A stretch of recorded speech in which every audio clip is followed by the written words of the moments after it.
The next thing, you didn't ask this one, but the people say Wahhabi. Catch yourself before you say that. Stop yourself. The other word I told you is the Arabic word, so is this.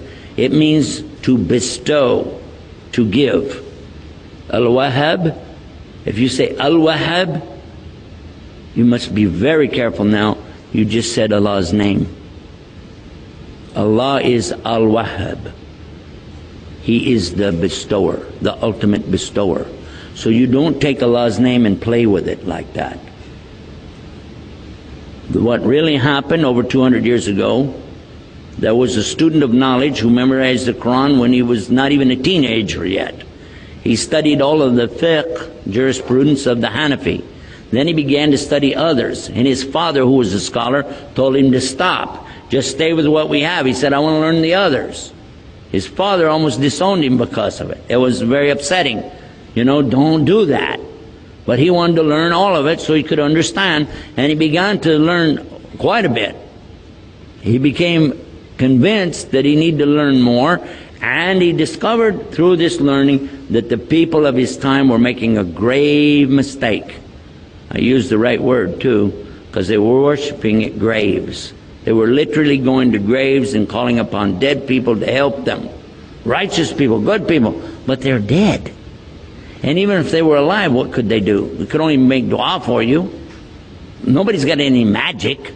You ask Allah to solve these impossible situations and He can do it. And that's what he was telling the people. And some of those who were making money or getting good position in the community out of these grave worshiping deals took exception to his group because they came in and kicked over all of these monuments on these graves. And of course they had no evidence to support what they did, so instead of dealing with the rationale of why don't you look at what you're doing is wrong, instead they labeled his followers as Wahhabi. Why? Because they couldn't call him by his real name. His name was Muhammad, and they would have had to say they're Mohammedans.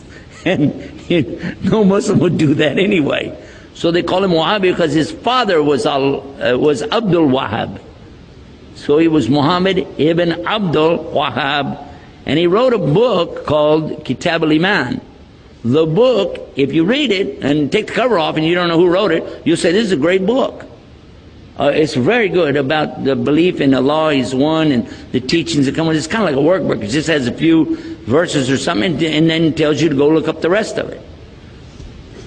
And it was given to some scholars who were attacking and saying, these Wahhabi people, so and so on. So what do you think about Kitab al-Iman? Says it's a bad book, don't read it. It's okay. So they gave him the book without the cover on it. Didn't tell him. This is a scholar. I'm not going to tell you who. Big scholar. Current. He read it and he loved it. He said, this is the aqidah of a real Muslim, the belief system of a real Muslim. And when they said, well, here's the cover for the book, and he went, huh? And he said, astaghfirullah, I made a mistake. Big mistake. All of us need to understand that whenever somebody doesn't want to admit their mistake, it's a lot easier to point and say, he's a Wahhabi. They're so-and-so. They're such and such. Rather than admit what? And we're going to go back and look again at what we said in our speech. The king has no clothes. Ooh. All of us make mistakes. Just admit it. What is the big deal? Only Allah is free of mistakes.